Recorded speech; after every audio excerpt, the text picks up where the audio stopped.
Welcome along to another episode of the Fourmation podcast. We're back for episode 21, so it's our fifth episode of season number 2, and we're just going to keep rolling with these, as you know.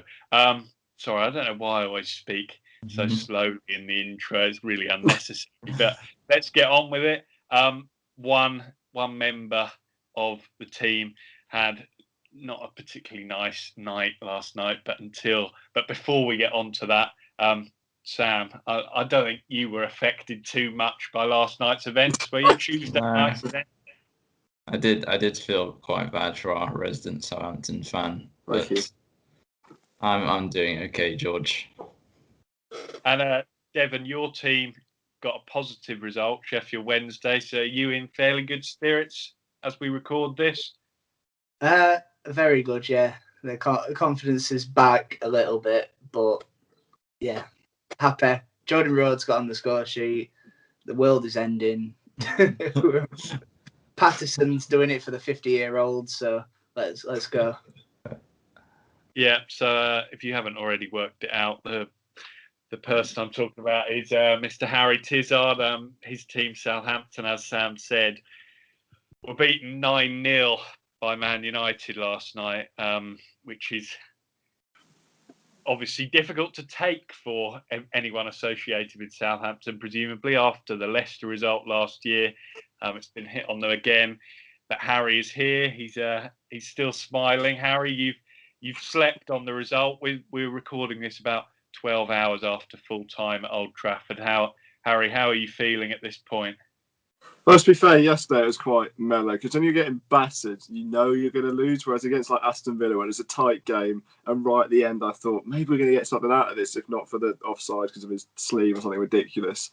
I was all right. Now looking back at it, you know, it's happened once before. It's probably going to happen next. It's going to just be an annual thing of losing 9-0. So we just have to get used to it. But Ralph, he's lost 9-0 twice, and he's still the best manager we could possibly get. So onwards and upwards to Newcastle on Saturday. Yeah, it's interesting you say there that you knew the game was going to end in defeat because you had that red card early on. Alexandra Jankovic is the pronunciation I'm going for. On his full Southampton debut, was sent off less than 2 minutes in for a horrendous tackle. If you haven't seen it, maybe don't watch it if you're of a nervous disposition because it was a horrible challenge. But Harry, what do you think? What was he playing at? He's on his debut. Surely you just want to settle yourself in nicely. Instead, he lunges into this horrendous challenge. I mean, you'd have thought so, you know, all week, I say all week, we had a game on Saturday, now it's Tuesday, but 3 days you're building up to this game where I was thinking, oh, I'll put this guy there, I'll put this guy there, just try and get the best result possible. You're going to do that, you're going to do this. And then 79 seconds in, it all goes out the window because Jankovic on his debut, like you said, full debut, after handing in a transfer request 2 days before for not getting chances, gets a straight red and... I wouldn't say ends his Southampton career because he's still a very hot prospect. You know, he's a very, very good player on his day. But he's a bit of a hothead, you know. I think he's got 5 yellows and 2 reds in his last 7 starts for under 23s and now us as well. So ridiculous challenge above the knee, but he'll learn from it, you know. He'll definitely learn from it. If it's for us or for someone else, he'll know probably not to do that again. Yeah, I have to say I felt really bad for Harry last night and for anyone associated with Saints, particularly Ralph Hasenhüttl when it cut to him on the sideline when the 9th goal went in. He just looked like he wanted to cry, and who could blame him? But we've seen it before, Sam. We've seen it before for the last 9-0. Ralph was in charge for that. He was able to revitalise this Saints team. Can he do it again? That's the challenge that presents it to him now. Do you think he can do it? It will definitely be tough. I mean, 9-0 is a shock result, and it's happened to the Saints twice now. But like, I think you only had 12 first teamers fit for that United game, so it was always going to be a tough ask, and just completely rotten luck in the game with the Bednarek sending off especially. So it'll definitely be tough. But like I say, this has happened to them before, and they've bounced back from it before. A favourable fixture against Newcastle coming up next, who have shown their fragilities this season. So I have faith in Ralph to turn this around again. Yeah, and as you mentioned there, VAR certainly didn't help them last night. I think had the decisions gone differently, which they perhaps should have, then it would never have been 9-0. That Bednarek sending off, and Saints have had no joy with VAR in the last week. They got dealt a difficult hand against Villa in the last game and again last night. And I've made myself clear on previous podcasts, and I also have privately as well. I'm a big hater of VAR. I think it's ruining the game. Devon, would you agree? As we've said numerous times, it does have its place in football. Coming up to a year of the formation when we were talking on the radio, and I think we discussed this issue numerous times.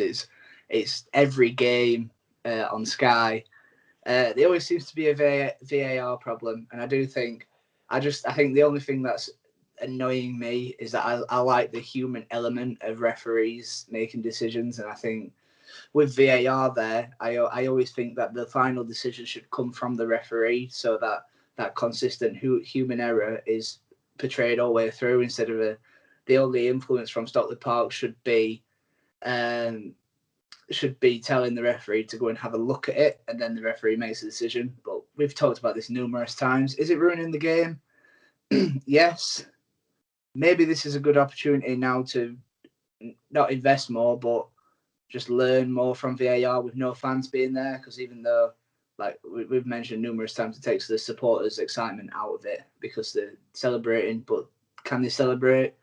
Maybe this is the time to learn before supporters are implemented back into grounds. But I think it's always going to be one of them things. I think Sam's mentioned it on the podcast before about another quote from someone saying that if it wasn't there, people would be asking for it, and now it's there, people wanting to get rid, and it'll be that constant trend anyway. Yeah, I think it seems unlikely that they completely bin it off, and I'm not necessarily saying that needs to happen, but whenever I watch championship games, whenever I watch Norwich, I actually find it refreshing in a way that any decision, it goes with the decision that was first given. There's no question about it. And I think after a season in the Prem last year, when you were always questioning that, I think it's good to have that decisiveness. How they change it now, who knows? But hopefully something will happen which will make everyone feel a little bit more positive about it. We don't want to speak too much about that Southampton defeat, because I think Southampton fans have probably heard enough about it. So we're going to move on, and we want to have a little chat very briefly just about deadline day, because the January window did slam shut, as many on Sky like to call it. It didn't close, it slammed shut earlier this week. Adam's going to get after you now. Football cliches. If you're listening, Adam, we'd love to have you on. I know I always say that. I always say that whenever someone... He's one of the 100 that watch. Whenever someone of note is mentioned, I'll say that. But it should be said, really, the day and the January window itself wasn't particularly exciting. But we still think it's worth discussing. First of all, I think Liverpool were one of the big topics of deadline day itself. They brought in two defenders, Ben Davies from Preston and Ozan Kabak from Schalke of the Bundesliga. Schalke are really struggling in the Bundesliga. They're the bottom club. I think they've won one league game this season. Is that right? One or two, definitely. No more than that. And Ben Davies from Preston North End, a mid-table championship side. Just me describing where these players have come from, obviously not of a very high profile. So do those deals, Sam, do they scream last minute panic to you from Liverpool? Yeah, well, purely because they were done on the last day in the final hours, it does sort of have that feeling to it. And like you say, they're not the highest caliber of defenders in the world. But, you know, Jurgen Klopp, he's one of the best managers in the world in developing players. When took over this Liverpool team, it was full of players who are nowhere near the title-winning level, but he's got a lot of them to that level, like Robertson, Milner, Henderson, players like that. So it's, these signings are probably a quick fix for Liverpool because they are in desperate need of proper full-time centre-backs. They don't really want to be playing Henderson at centre-back anymore because it takes away from what you can do in midfield. So I think they're just there to do a job for the rest of the season until the likes of Matip, Van Dijk, Gomez come back into the side. Devon, what are your thoughts? Can you see someone like Davies slotting in nicely, or is it going to be a tough one to start off with as he readjusts? I don't know. It feels like Stephen Corker's back, and they're going to play him at striker instead. No, I think I can see where Liverpool were thinking, in the fact that they probably want to persist with Virgil van Dijk and Joe Gomez when he's back, and Matip. So they're probably looking for that fourth and fifth reserve.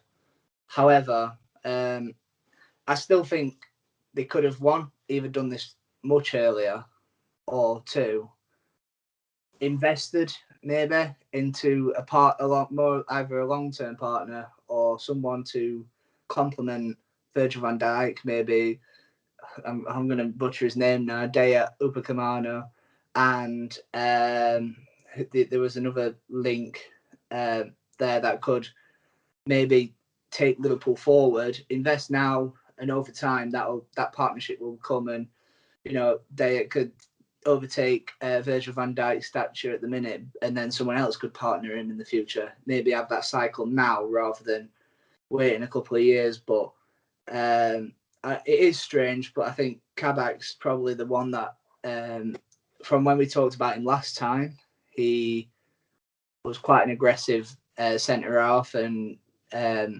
picked up a lot of bookings for Schalke. But he was the only bright spark in a demoralising team, I think, and obviously they've replaced him with Mustafi, so it shows that Schalke are on the down, but maybe bringing in someone that experienced to overtake someone that's of good age and promising probably shows why Liverpool went after him.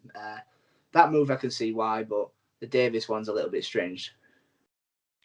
Harry, before the disappointment of Tuesday night, you were involved in, well, I was going to say one of the bigger deals. There weren't really any big deals, but one of the most talked about deals on deadline day towards the end of it was Minamino. I haven't actually got his first name written down. It's Takumi. There you go. We'll go with that. Minamino has left Liverpool on loan to move to Southampton. We already mentioned how your squad is looking pretty thin due to injuries and suspensions, whatever, at the moment.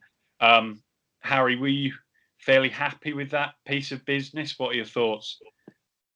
Yeah, I think it's a good deal for the club. Only £500,000 loan fee, and it will go down in price if he plays a lot of games. I think Liverpool have structured it so if he doesn't play at all, you pay the big fee of £500,000. The more you play him, the more it goes down in price. And he knows the system that Hasenhüttl likes to play, because it's the sort of RB way, if that's how he likes to put it. And he played at Salzburg for a few years, so he knows the structure already.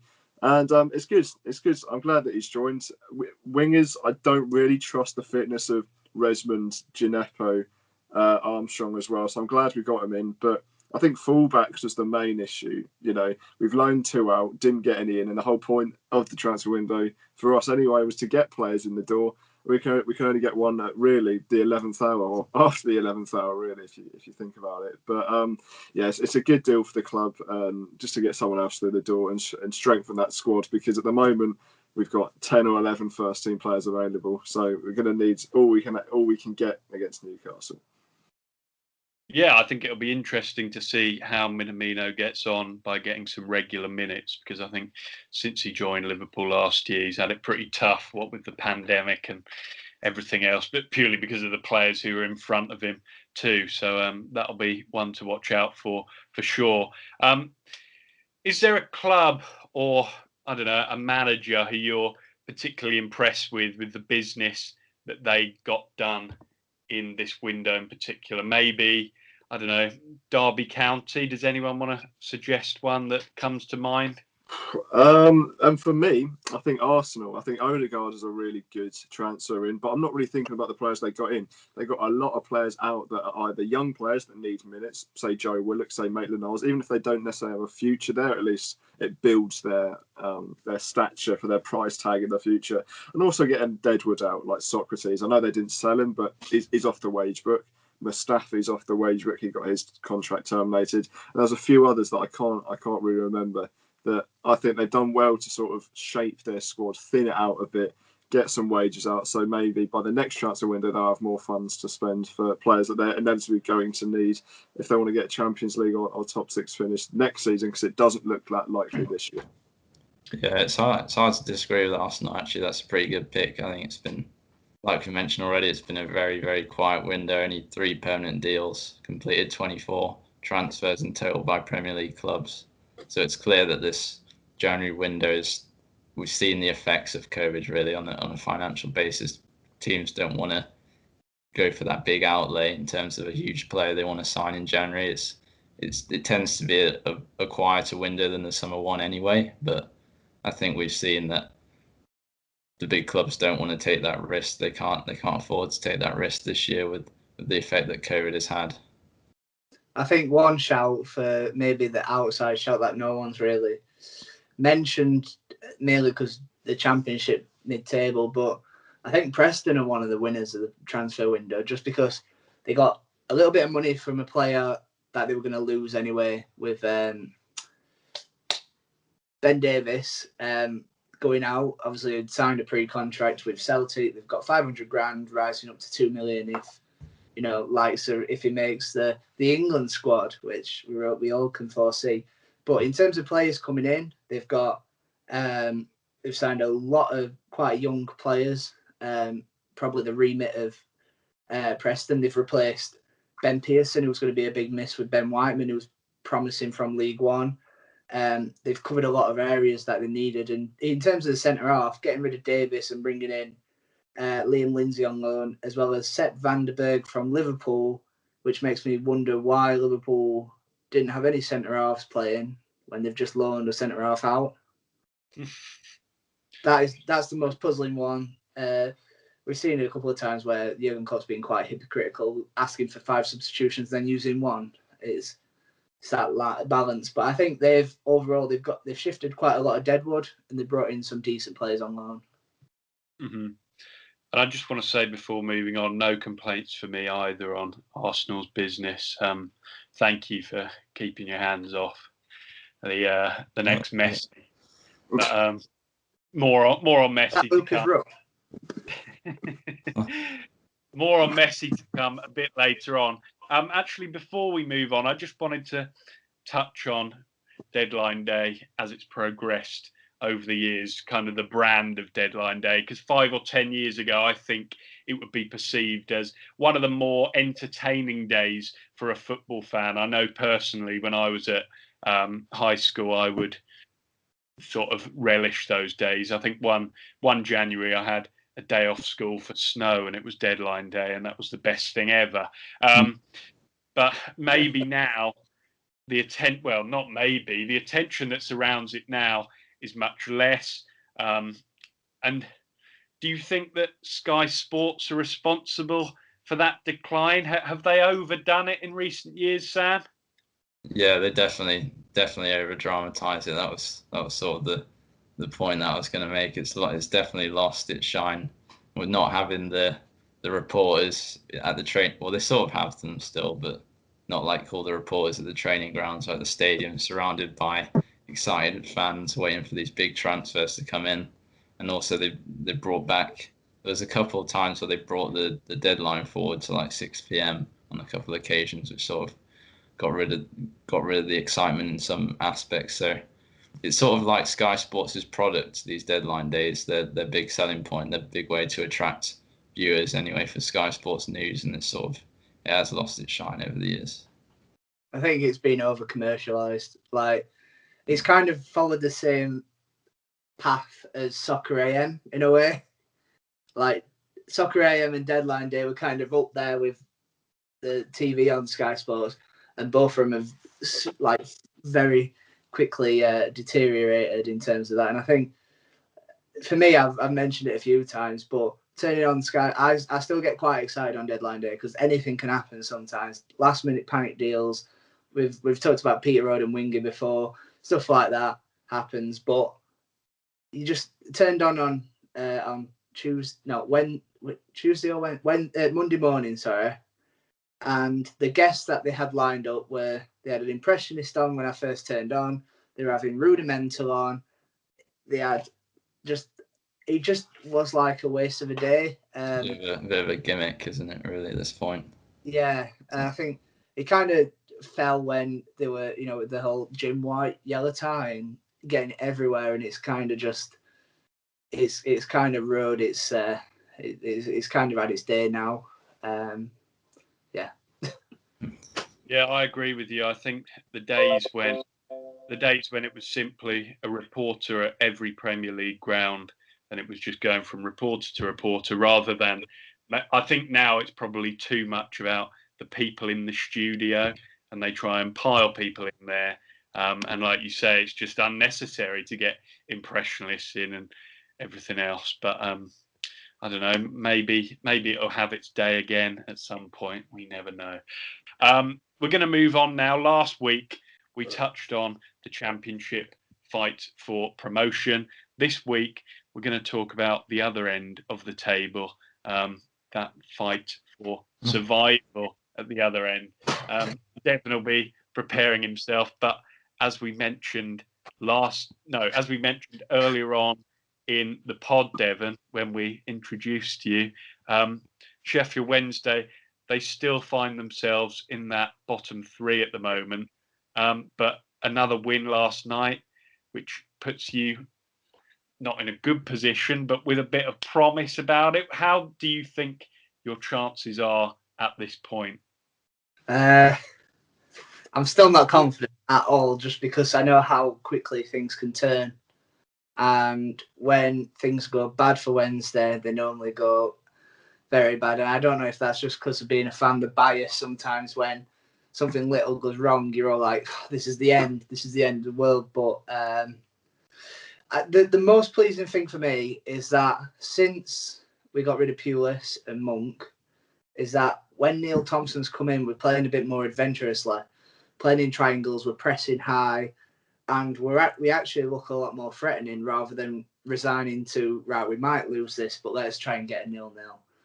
Let's damage limitation, because as we've seen, it's very tight there. Like, there's an 8-point gap between the bottom 3 and 13th, which at this stage is still quite it's an immense, like, you can close that quite quickly if you go on a run. The problem for Wednesday is that our runs kind of coincided with Derby's run, with Forest getting back on form, and a few clubs are picking up points, but you're looking at teams around and you expect that the likes of Derby and Forest will kick on anyway, naturally. You'd expect Birmingham to finally turn around some form. And Rotherham have looked quite good, so it's kind of being, it's too early to say, because I feel like it's going to be a tight one like last year, but I still can't see us getting out of it. Well, maybe Jordan Rhodes, now he's got that one goal against Bournemouth last night, maybe he can kick on and start to score for you. I certainly wouldn't have any problems with that. I should say as well, Bournemouth have, on the morning that we're recording this, sacked Jason Tindall, because I think they've now had 4 straight defeats in the Championship, which isn't looking too great for them. But hey, Harry, they've got Shane Long there, so we'll see. Maybe he'll get firing. You never know. But no, we are, of course, talking about the battle at the bottom, and enough about Bournemouth. And Devon mentioned a lot of the teams there. Wednesday are currently in 22nd, and below them, also in the drop zone, are Rotherham on 23 points, who he mentioned, and Wickham on 16. Devon, you mentioned there maybe Rotherham are a bit of a threat, but Wickham on 16, do you think, everyone kind of expected at the start that they'd find it difficult? Do you think they've got any chance of doing it or not?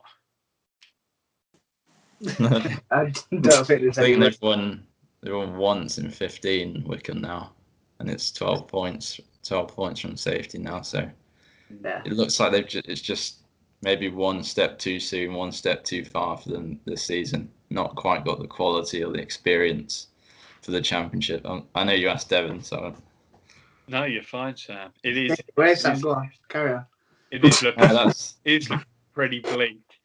Devon seemed to just have no hope for them, and to be honest, I don't blame you because, like you say, their results are pretty shoddy. Another team Devon mentioned, Birmingham.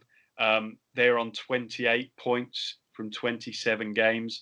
They only brought Aitor Karanka in the summer, and I think a lot of Birmingham fans were quite encouraged by that appointment, given his previous with getting Middlesbrough up and not doing too badly with Nottingham Forest in the past. So, Harry, does it surprise you that they've done so poorly given his previous record?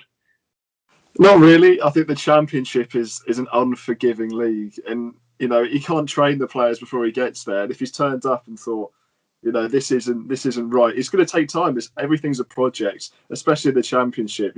Just get the first season done. I don't think he'll survive this season if they do stay around that area. But if he does, let him build a project. He's got Jan Vallerien on loan. I'm not a big fan of Birmingham, so I don't know what the other transfers they've got in, but I know they've got a Saints player who's a right back, so that's good to see. So I'm hoping, from their point of view, they'll go up and build something. Sorry. I was just going to say they really need to pick up their home form. Birmingham, they haven't won at home since the 28th of October. So you need to, at that level especially, you need to make your home ground a fortress. I know it's difficult with no fans, as we've stressed many times, but you need to get points from your home games, and they're not doing it at the moment. They'll continue to slide if they don't. The strange thing about that is that Coventry also play at the St Andrews, obviously losing their place at Rico, and they've had great home form this season. Yeah. So it's been strange, but I mean, I'm contrary to that as well, Sam, because I think Birmingham shouldn't improve their home form until we're further up there, and then they can turn it round once we're safe. As for Derby and Nottingham Forest as well, they probably both would have been hoping to be fighting it out at the top of the table or towards the top after last year. You think back to the end of last season, they both had hopes of the playoffs. Neither of them finished in there.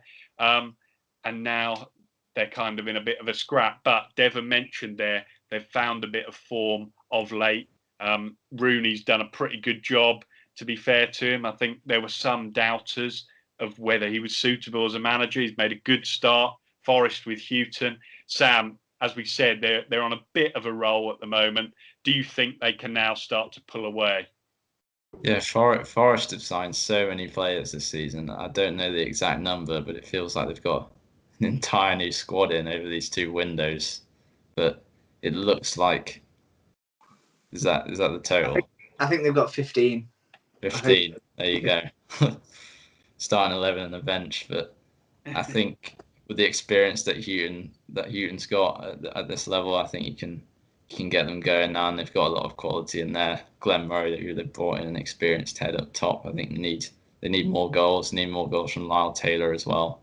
So it looks like they're getting going, and like you say, Rooney with his young Derby squad, a lot of enthusiasm there, a lot of fight in them. I think with players like Jason Knight in the middle, he's going to be a great player for Derby in the future, I'm sure. So it looks like they're both starting to find their feet and they can push up the table. But no guarantees in the Championship, of course.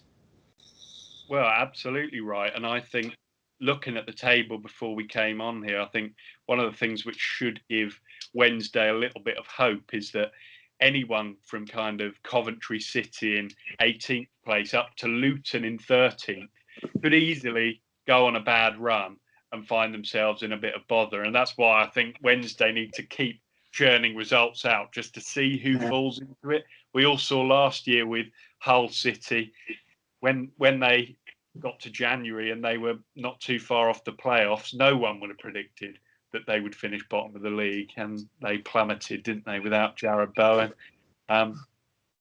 So I think it's also worth noting that without our points deduction as well, I feel like if we did stay up, it'd be quite an effort after starting on -12.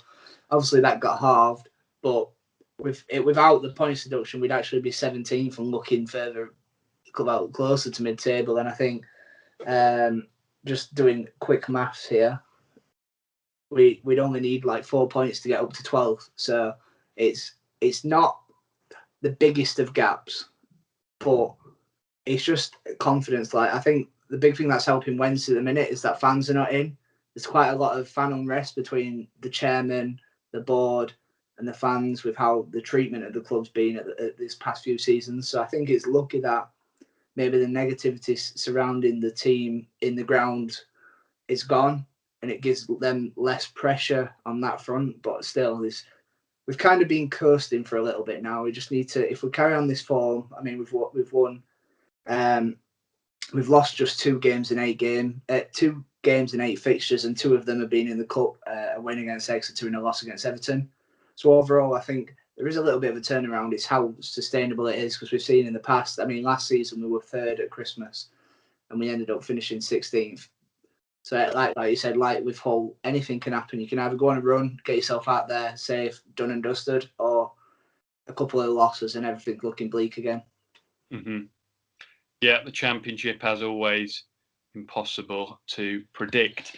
But yeah, it's certainly always one to keep an eye on. Best of luck, Dev. I certainly wouldn't mind if you stayed up. Hillsborough's a nice ground to go to, although I am kind of hoping that we won't be in the same league as you. Is that your only reason, George? I didn't need to say that. Moving on then, I mentioned earlier the next Messi, Emi Buendia, but we're going to talk about the real Messi, Lionel Messi. Pretty good. He had an interesting weekend. The one just gone. He struck his 650th Barcelona goal against Athletic Bilbao in La Liga. It was a brilliant free kick. If you haven't seen it, I checked that out before coming on here. It really was a good one.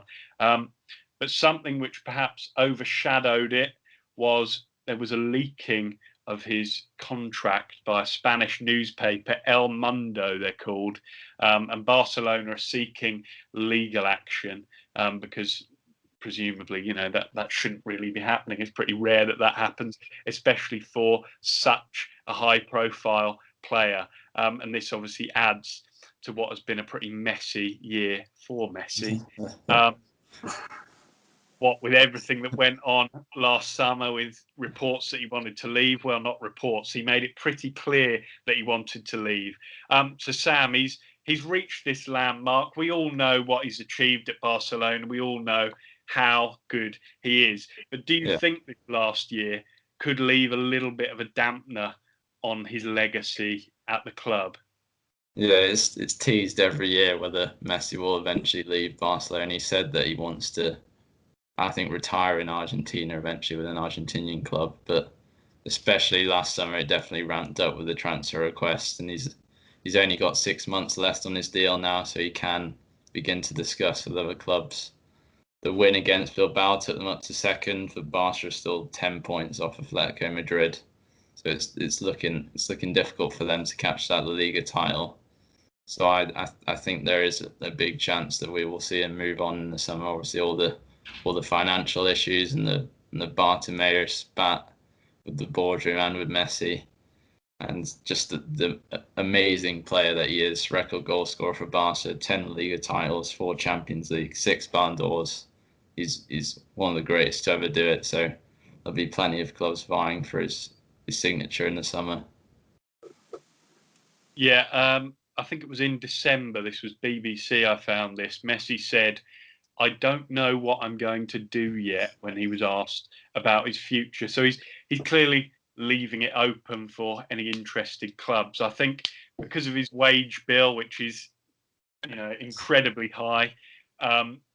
It's been said that maybe Manchester City and PSG are the main clubs who would maybe be linked purely because they're the only ones who could afford it. So Harry, out of those two, which club do you think is more likely to go to, or is there another one that you think he might be tempted to join?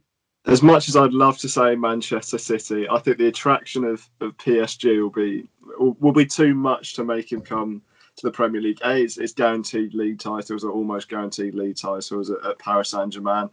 I'm not sure about their wage budget, but I imagine having Neymar there as well, who's apparently about to sign a new 4-year deal, I've heard somewhere. So I think PSG is most likely the place he's going to go. I think it's too early for the MLS just yet. I think he'll go to one other big top team if he does leave. Personally, I'm still not sure. I'm still on the fence whether he will. I don't think he will, but there's always the chance that he definitely will. But I think he's going to go for one more contract, head to the MLS for a few years, and then, like you say, go to Argentina to finish it all off. It's Neymar or Pep, isn't it? Yeah. As you said there, Harry, it's kind of hard to envisage it happening, because I think all throughout, while we've been watching football, he has been at Barcelona and has been their man. And obviously, with all the financial stuff, if a deal was to go through, it would be a long process, but maybe it will happen. Devon, what are your thoughts? Do you think Man City will interest him with Pep there, of course? I think Man City have already interested him anyway, haven't they? For the last, 4 years anyway? There's always been that link to follow Pep, whether that's been at Bayern or at Manchester City. I don't know. I think for everyone's childhood, I think we should let him stay at Barcelona and let him live this fairy tale where he's still the best player in the world. And yeah, I don't know. I think one thing that I'm afraid of is that if he does leave and just doesn't live up to his legacy, that might knock it. But I don't know. I'm just strictly opinion. Well, there is a chance that Man City, by the time Messi could join, they might have a 5th Premier League title to their name. You'd have to say at the moment they're in pole position because they've been on an excellent run. But this Sunday, they face a pretty big test, and it could be a pivotal game in the title race. Now, a couple of weeks ago, we did this with the Liverpool-Man United game. We gave it a little preview. We're going to do the same here. This weekend is Liverpool against Man City. Please, let's not have a 0-0 this time. Let's just there's a little bit more to the game. But before we get on to maybe a few score predictions, Sam, Liverpool, they've got a fixture, as have Man City, which hasn't been played at the time of recording before this game takes place. But do you think they need to win this game to keep themselves in the title race? Yeah, for sure. I mean, we've talked about how tight the title race has been this season, but it is actually starting to thin out a little bit with who's actually real contenders in this. Obviously, depending on the games tonight, like you mentioned, if City were to beat Liverpool on Sunday, they'd be 10 points ahead of them, and Liverpool are in 4th. So it is vital, really, that Liverpool win this game with the form that City are in. I mean, they're just in absolutely fantastic form. 12 successive victories, which is a club record. 20 clean sheets this season, 5 more than any other side in the top 5 European leagues. So it's going to be a tough game for them, and one that they need to win.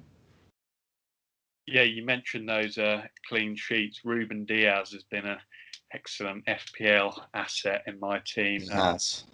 Top work from him. But yeah, they've conceded a goal in only 2 of their last 12 league games. That is obviously speaking before the Burnley match, which takes place tonight, Wednesday night. So by the time this goes out, it could be 2 in their last 13 league games. But Harry, do you think they can go to Anfield, a place where Liverpool have been, unstoppable in recent years? I know they lost to Burnley, but that was the first defeat in 4 years or whatever it was. Do you think City can go there and get another clean sheet? Can they keep the likes of Salah, Mane out? Well, Anfield, as much as, like you said, they've only lost once in 4 years, it doesn't have the same scariness, you could say. It's not a great word to use, but as it did 2 weeks ago, when no one could beat them. And now Burnley, who has one shot against Chelsea, were able to beat them at Anfield. It sort of gives that feeling of, I know they did a fantastic game plan, but it makes you feel like anyone can beat them there. And if Burnley can, Manchester City certainly can. But this is, like Sam said, this is a game Liverpool need to win, especially after this. They've got Leicester, then Leipzig in the Champions League, then Everton after that. So not only that, they've got a tough run after this as well. So if they can get a win, they're definitely in the title race. And they're in great form as well, you'd almost have to say. But yeah, if they lose, it's almost game over from a Liverpool standpoint. Yeah, and we've made no secret about Liverpool's injury problems at the back. We've already mentioned the players they've brought in. Matip is now confirmed he's out for the rest of the season, along with Joe Gomez and Virgil van Dijk. So Devon, Ben Davies and Kabak from Schalke. Can you see Jurgen Klopp throwing either of those or both of them straight in for this, which is going to be a huge game for them? I don't know. Maybe tonight we'll see them both partner for the first time, and maybe just have like one game to settle in. I think Brighton probably with how Liverpool have been going, they've kind of relied on the forward line to produce and just make shift at the back. So maybe it'll be the case of that again tonight, while them two settle in, ready for Saturday or Sunday's clash. Probably Sunday with the magnitude of the game and Sky's schedule. I think it's probably come at a good time that them two come in, because they need somebody that's more just in their position to be able to handle with City. But it just depends who City's going to have, because obviously they're going to miss Kevin De Bruyne. We've talked about Liverpool's injuries. City have missed a couple of key players throughout the season, but people, like Foden, they've all stepped up in their place, and it's going to be an interesting one for sure. I probably would back City to get the job done and make Anfield the second loss in 3 games, depending on tonight's results, because you never know. Potter ball is actually surprising at times. It's good that it's key for Liverpool that they've got Salah going again, the league's top scorer, and he was brilliant against West Ham. So that's going to be big for them. I liked Curtis Jones as well when he came on in the second half against West Ham. He looked good. He set up that goal for Salah. So it's good. It's good for them that they've got him going. They needed to get him going to get back in form. And also, of course, Man City's terrible record at Anfield. Hopefully they'll have that going for them as well, and it'll be a tight game. Well, you're quite right to mention that Salah goal at West Ham, Sam. What a goal that was. Beautiful, isn't it? That's another one I mentioned. Maybe don't go and watch the tackle from the Southampton player. If you haven't seen the Salah goal, you need to see that. Get yourself onto YouTube and watch it. Devon, you said there you think City might edge it. Can I push you for a specific prediction before we get on with the quiz? Yeah, 0-0 again. I'm with 3-1 Man City. Ooh. Sam, what do you reckon? I reckon another clean sheet for City, 1-0. Wow, and Harry? I'm going to go for a rather dull 1-1 draw. Yeah, I think it's going to be a draw too, but I think it'll be an entertaining one. I reckon 2-2, which will be rare for City. I don't think City have conceded 2 in many games this year at all. No. But we will come back to any of those if any of us get it right. Devon was quick to remind us on the podcast following that 0-0 before that he had got it bang on, and he earned a bit of money from it too. Fair play. So yeah, we will come back to those should there be a need to in next week's show. But we've come towards the end of the podcast now, and I'm going to hand over again to Sam for round number 5 of his quiz. I've got no idea what this week's round is on, Sam, so over to you. Thank you, George. We have discussed the recent deadline day today, and it's all about deadline deals and things like that today. Wow. I had a feeling that might be the avenue you go down. There we go. You're right. All set up, ready to go when you are. Yes, let's do that. Is it 5 questions again? 5 questions today, yeah, but a couple bonus points, things like that thrown in as always. Okay, we love a bonus point. When you're ready. Question number 1. Who holds the record for the most expensive deadline day transfer in the Premier League? August or January. Okay. And there is a bonus point if you can get the fee, but that's obviously. That's difficult, you know. It's a 50-50.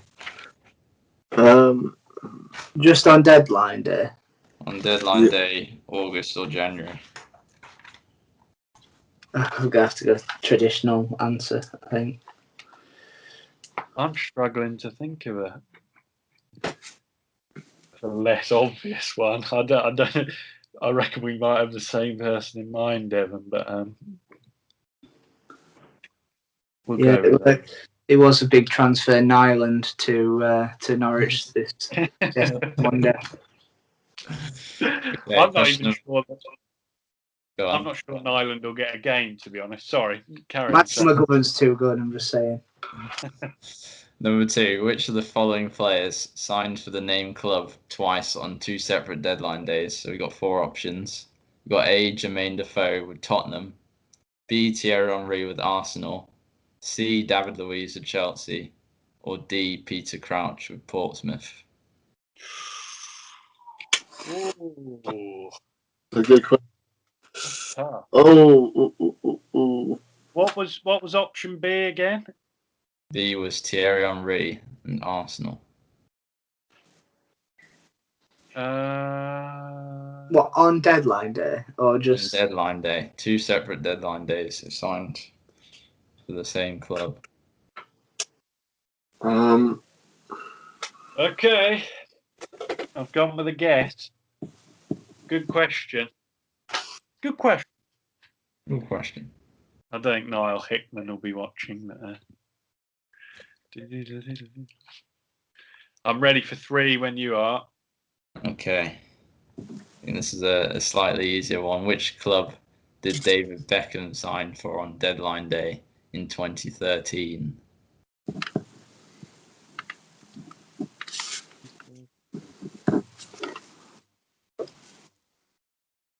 Okay. wow, would that have been too early though? Got an answer? Yeah. I've got. So yeah.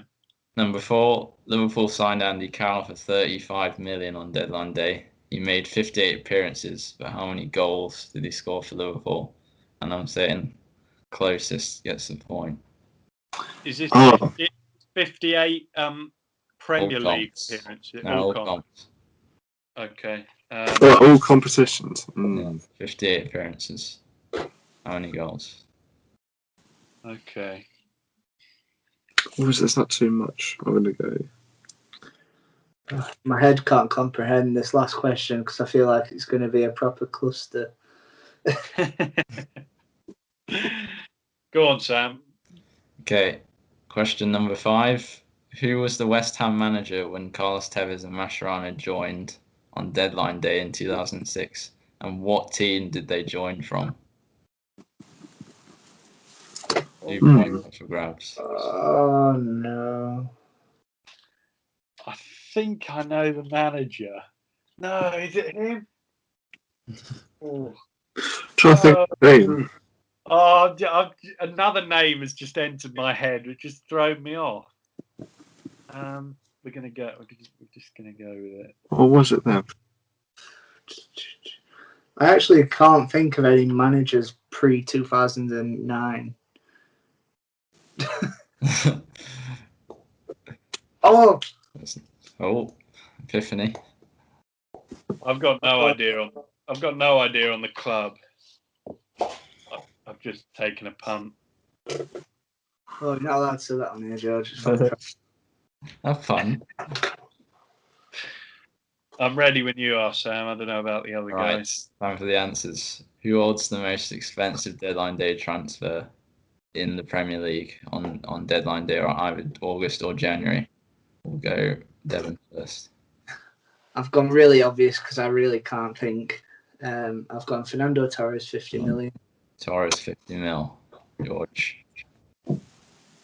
Yeah, I've gone with the same, unfortunately. Although I'm Torres as well. not confident by any stretch. I don't know. I went January, 62 million. I wasn't too sure. Who's the player? I thought you said fee. Oh. No, who's the That most? January has been very good. I thought That was a Ozil. bonus point. Was it Ozil? Is Ozil your pick? Yeah, we'll go Ozil. Unfortunately, none of you were right. It was an Arsenal player. It was Aubameyang. Aubameyang. That's what I was going to say. Yeah. What month was it? It was 56 million in January, I think. So I get 1 point. Yeah, I'll give you a point. Go on.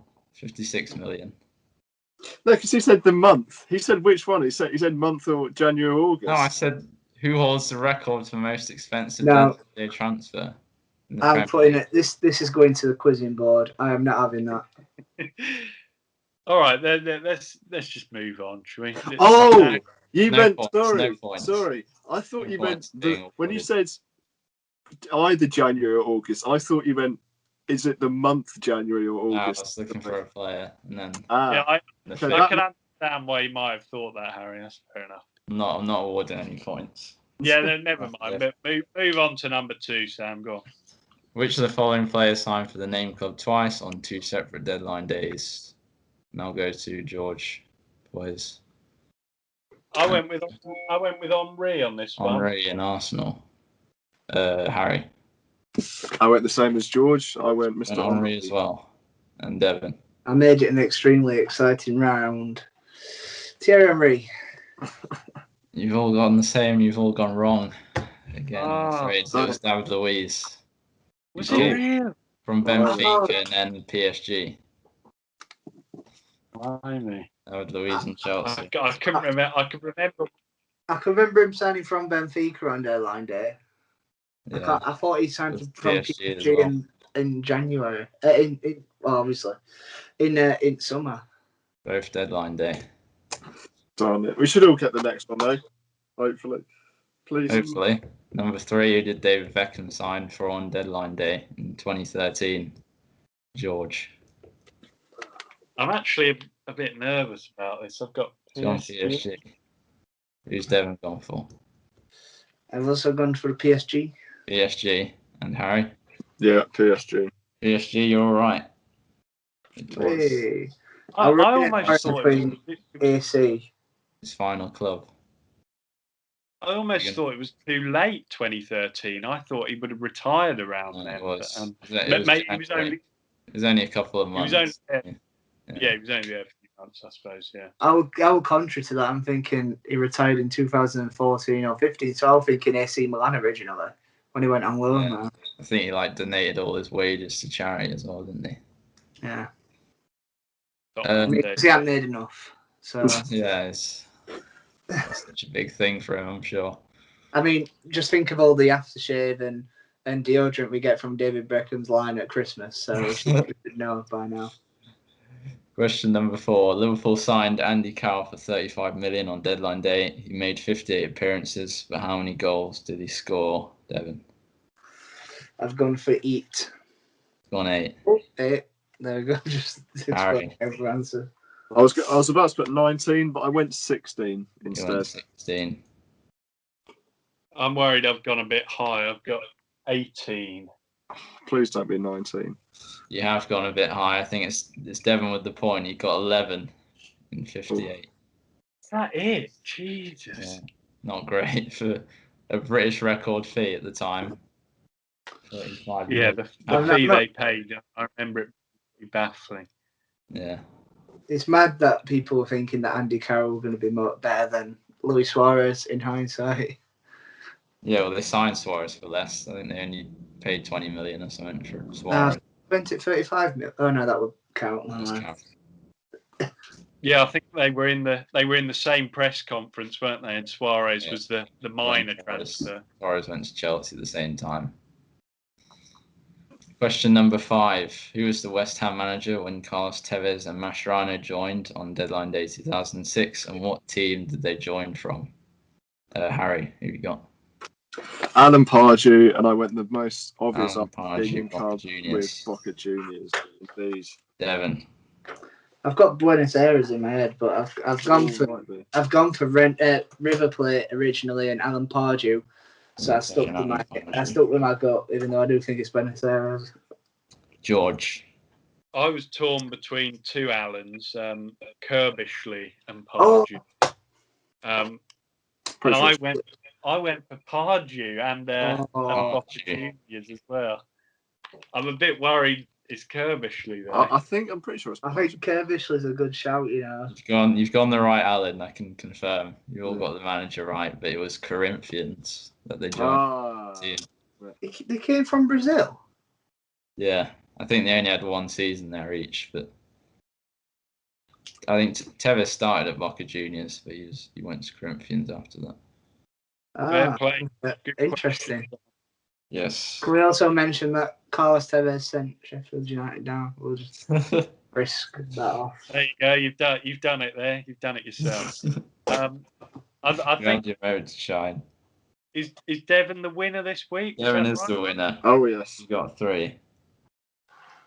And it was so 2 Devon each. presumably closes the gap. I was on 2. Yeah. Have you got 2 there, Harry, as well?